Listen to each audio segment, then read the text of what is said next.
Le complot de Radio-Canada.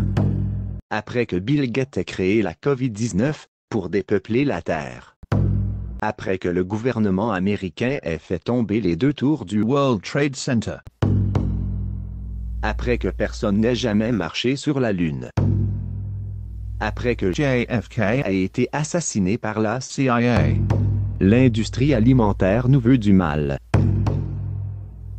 L'autre élément aussi, c'est qu'on retrouve beaucoup de science qui est financée par l'industrie du chocolat. Ce sont surtout les stratégies marketing des géants du chocolat pour rejoindre les enfants. Envie de croustilles, bonbons, chocolat ou d'une boisson gazeuse? Voilà des aliments qui sont omniprésents dans notre environnement et particulièrement autour des caisses quand vient le temps de payer. La portion suggérée sur le sac de croustilles. Si vous avez de la difficulté à vous contrôler, dites-vous que l'industrie, elle, sait comment y parvenir.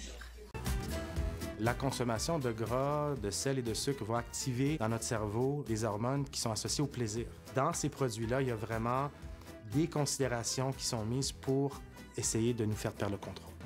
Depuis les années 60, l'industrie élabore de nouveaux produits en se basant sur le modèle du psychophysicien Howard Moskowitz. C'est la courbe du point de félicité.